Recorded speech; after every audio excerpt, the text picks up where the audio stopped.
Hi everyone, welcome to my channel. This is a 2020 Saltex 6000 update. Um, I've seen already advertised a new Saltex matte color. Um, so I gotta speak about it. It's a recap of last year's upload. One of my biggest videos, one of my most liked as well as most disliked video of 2019 was my debunking of the Soltex completely sealed, how it was supposed to perform and also stand up to the qualities and standards of, say, a Van Stahl. The look and design, and as well as the overall idea behind the Saltex 6000 was very similar to the Van Stahl VSX. I myself personally own a Van Stahl VSX 200 bailless, and so when the Saltex was available to the market, I was first in line. I posted an unboxing video from Bernie's tackle shop here in Brooklyn, New York. It was also very well received, and I started to go through my process of testing out the Van Stahl VSX 200 compared with the Celtex 6000. Um, at the time, my Van Stahl, as it is always been bailless, I kept the bail on and I just used it right out the box, spooled by Bernie's tackle shop, and I went pretty much like I mentioned toe to toe with it. I took my Van Stahl and I put it on my Team Daiwa 11-foot surf rod, and I gave the VSX 6000 the ability to use my St.croix Legend Surf 11-foot. And I did a complete test, surf fishing test.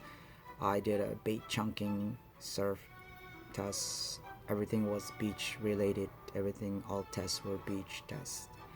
And I immediately had a failure that I famously called the squeak of death. The squeak of death is when you reel the Celtex and each crank has a squeak, an annoying, very annoying squeak, squeak, squeak.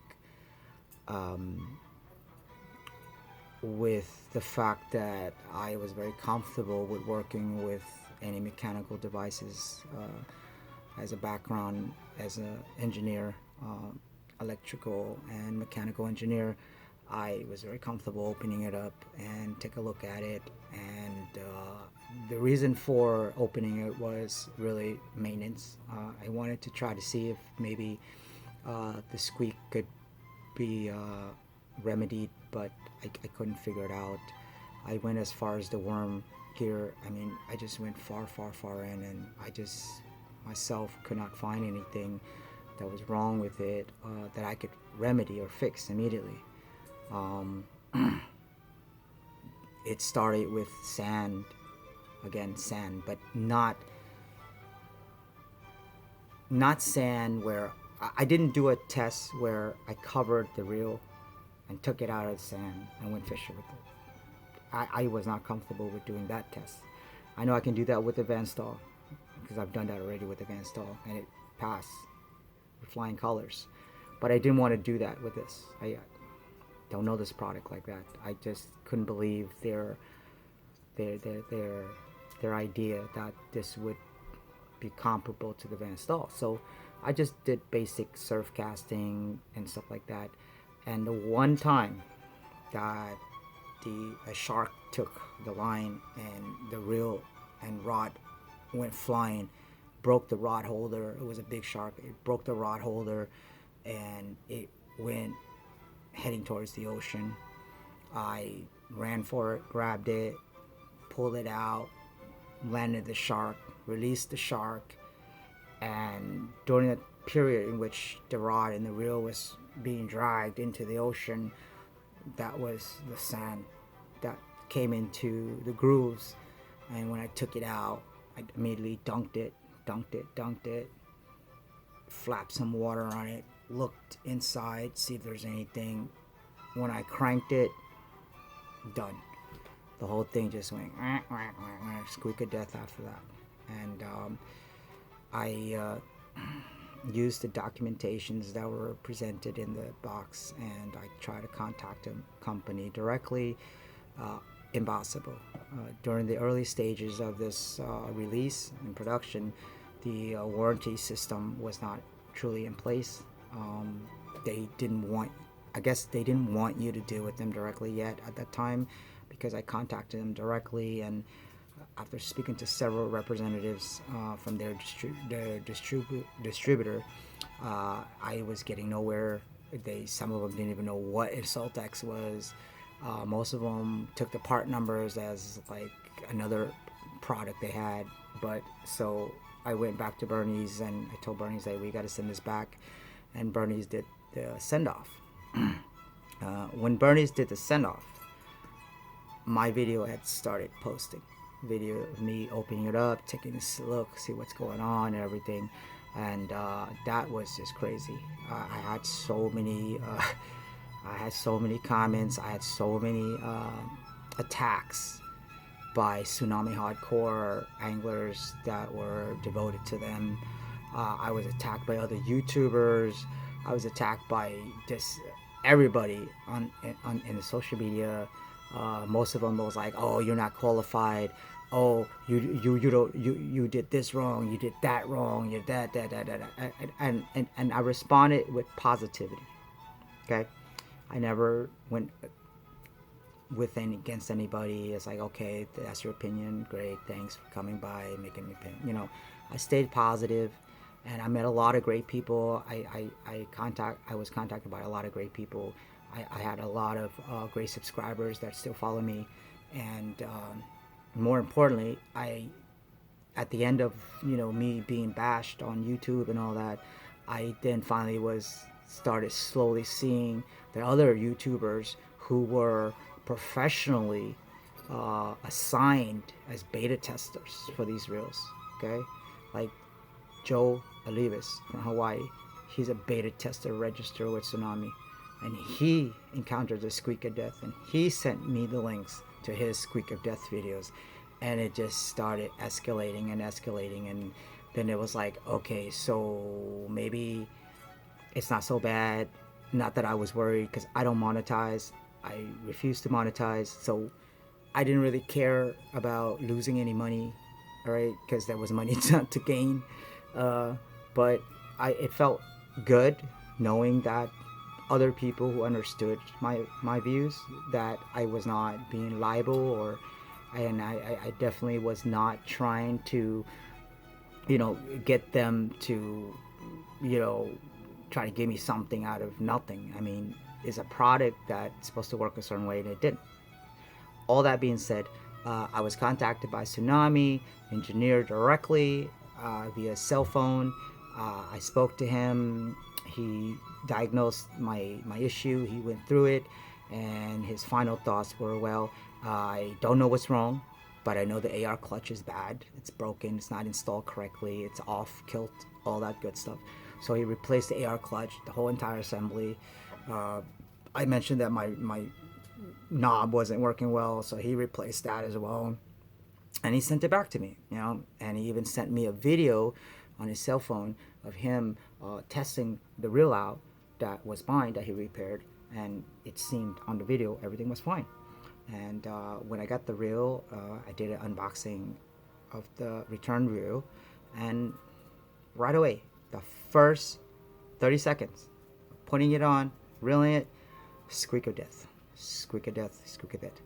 Just got it back. Weeks and weeks waiting for this. Just get it back, and squeak of death. It's like, okay. So I called him up immediately, said, hey bro, I hate to say this, but squeak of death is still there. He was just blown away. He was like, what? You saw my video. I sent you a video on my cell phone. I tested it out. Everything was great. How can it go from my factory, my workshop, to you and have the squeak of death? I don't understand that. He also explained that the things that I found in the worm gear was called burr, and burr is a material or a product that they use to clean the metal after machining. And they left it in the gear. I mean, it was horrible. So he said to me, okay, I'm going to send you a brand new one. Brand new one. All right, I'm going to replace everything. Just send me back. All right. So I waited for a tag, a couple of days. Boom, got the tag. Sent it back. And then waited. He said, well, you know, there's a little back order right now. I'm doing my very best for you because it's so popular. Everybody's trying to buy it off, blah, blah. I finally get the new one. And when I got the new one, guess what? Machining was still horrible. They don't really clean it well, and they don't really smooth it out properly. I found a lot of Asian hair. I'm Asian, I should know. I found a lot of Asian hair inside the reel, specifically in all the areas that they were working on inside the bale. And I also found that they made mistakes during their drilling. There's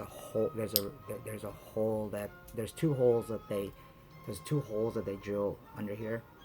One is just a hole, and it's just, I guess, to release water, which again, it's stupid. I mean, why do you need to release water when you already got slotted bale, right? So anyway, and the other hole, they put a screw in it. For what reason, I don't know. Okay, because I've done the baleless conversion already, and that hole is still a mystery to me. That hole with a screw is still a mystery to me. But yeah, so the guy that worked on my reel, when he took out a drill bit to drill those holes, he missed the first time, and he scratched my whole entire, bale, whatever. They use this grease.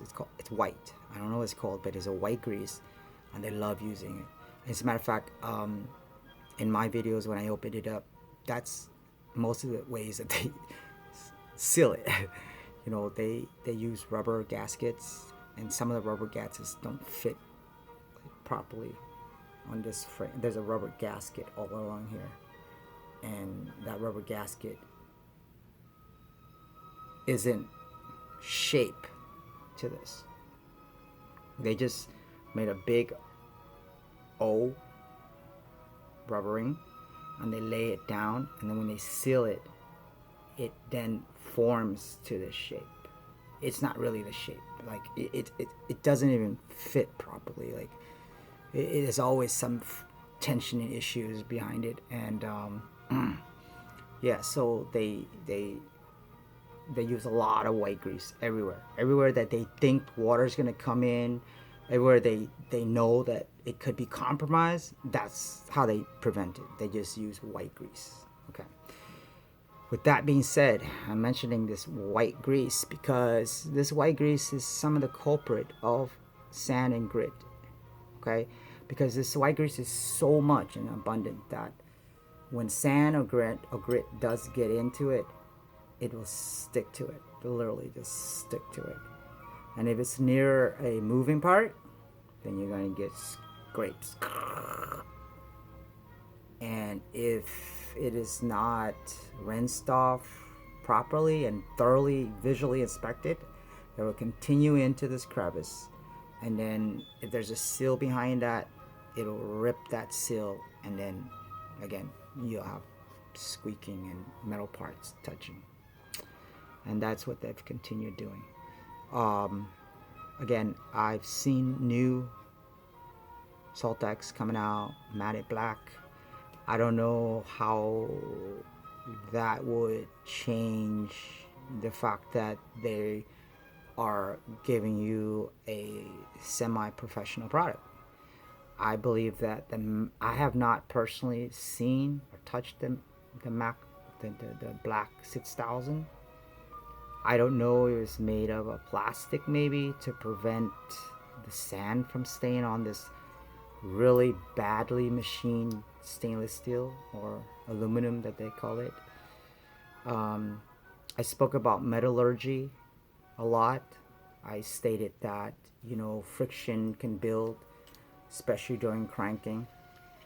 That friction builds, friction creates electrical charge. Electrical charges or magnetic could stick to grit and sand that have small forms of metals in them. Again, metallurgy, all that stuff. I'm not going to get into that. All right. But I'm very happy to say that the Saltex Bellis has performed great. Okay. I said to myself I wasn't going to use it anymore. I was just going to put it on the shelf, be a nice little showpiece, and I give it another shot. Give it a shot. But in order to give it another shot, I did it differently. I took the bell off. I converted it to bellis. I like the balance of the bellis. It is a great balance. They give you a counterweight here. Give you a counterweight here that you put in. Okay. So this is one of the screws that they put in for no apparent reason that I know of. This blue dot right here, this blue dot is the second hole that they drill. I use pen grease. I use pen grease, and I use it sparingly because it's very heavy, but it's great. And what I do is I cover the hole, just a little dab. Just prevent anything coming down here, because as you can see, and you will see, this is impossible to clean. It is impossible to clean thoroughly. Okay, all of this is impossible to clean thoroughly. You can bring water into it, hold the nozzle, create some pressure, and you can wash the top portions of this as much as you can. And then you gotta get a whole bunch of Q-tips. I usually use about 20 to 30 Q-tips, and I just clean out the surface right here. That's behind here. That's behind here. This is the surface behind here. I clean that. I take it out. I just use Q-tips and just keep cleaning it until every sand grit that I can take out is out. Because what they do is they put a lot of white grease underneath here. All behind this plate, they just put white grease. They white grease everything. And so when the sand comes just from the surf, I mean, if you're at the beginning of the surf and the lip of the surf and you're fishing, that portion of that area of the beach has a lot of sand. You may not see it, but it's there. So I always say, like, walk further into the beach, into the water, walk further to like maybe waist high, and get that water, because that water, the chance of that water having the sand grits that I'm talking about is very little. And the water, and with that little amount, you can go ahead and wash it. Now, do not crank it in the water. I repeat, do not crank this reel in the water. Take it, dunk it with force. Dunk it with force. You see this right here? This is the water. Boom, boom, boom. Scrape back. Boom, boom. Just get water in here, pushing outwards. Okay? Then shake it off. Then slowly crank. If you feel a little grit, stop. Keep going again. Do it again. Just a little bit crank. Okay, no grit. Now you can go ahead and then you can clear that sand. That is the key to not getting messed up on your AR. Okay? But when you get home, you're gonna have a lot of sand in here. That plate right there, it's gonna be full of sand. Okay? Full of sand. Alright? The cap here is great. It's a seal cap. It's a really good cap. That I have to admit that this cap is really good. But everything else, yeah. So with the belly system, you got a counterweight here. It's very smooth, very, very, very good. I really enjoyed it since I've, now, on another note is if you get sand, we're talking about just accidentally dropping your rod down because, let's say, a fish took your rod, whatever, or let's say you're rigging up at your truck or your car and, it accidentally fell down. If this falls in sand, no matter how brief, but if it actually falls in sand, do not crank it. Do not crank it. You will destroy it. Take some water, but not a small amount of water. A stream of water if you have. My cooler always has a little bit of water plus ice, so I can just, But more importantly, if you're near the water and whatever, walk into the water, walk as far as you can, not close to the shore. Walk as far out, little waist height. And if you're not, waded up or whatever the case, I mean, it doesn't really matter. But if you want to rescue that moment, time where you want to fish with your salt eggs, you really should do that. And then do the dunking and, washing, and then testing, washing.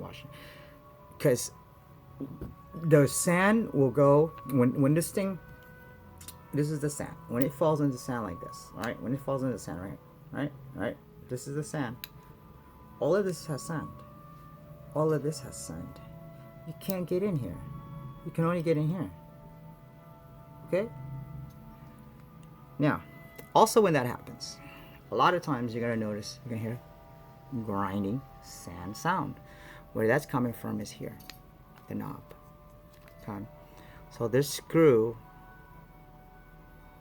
is not the only screw that's holding it. All right? There's another hex screw in here. Okay? But if you look, there's a separation gap right there.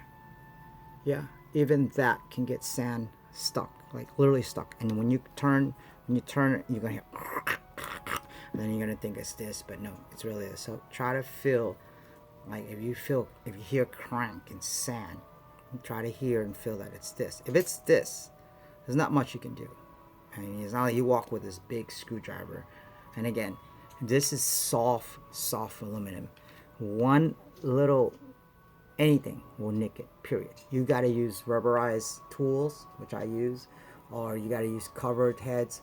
You will scratch it in an instant. Okay, so what you do for this is you just go in the water like this. You go in the water like this, and you just keep spinning it, and you just shake and spin it in the water. Though this is the one part you can do in the water. You gotta put it in the water because you want the water to go into the holes up here. You want the water to go in here, and as you spin it, it's gonna cause things to like move around and settle down, and you won't feel that grit. Okay, so that's my recap for 2020 with the Saltex 6000.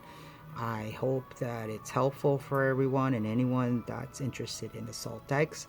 I personally do not recommend it as a high-end, but I do recommend it as a mid-level hardcore surf fishing reel. I recommend it as a bailless system, and I also recommend that you are very active in cleaning and servicing your reels in every single use of it on a daily basis, if that's the case for you. Do not take a chance and skip a day of cleaning because you're tired. It doesn't take much, just very heavy flow water, rinsing, shaking it out, Always examine the air clutch. Before cranking, during cleaning. If you see a little bit of even little tiny sand grit, don't take a chance. Get a Q-tip, pull it out, wash it and clean it again, and then crank it, and you should be fine. Okay? So with that being said, I may get my hands on the new Saltex just to see what's going on, and I'll give everyone a video if that's the case. But right now, as it stands, the Saltex 6000 bailless system, best way best method for me personally. And also that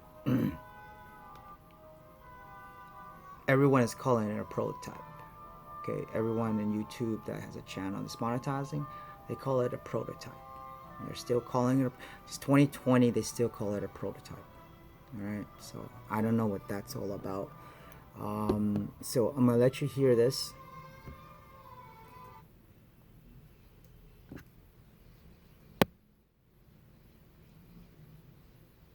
There was a slight click, click, click.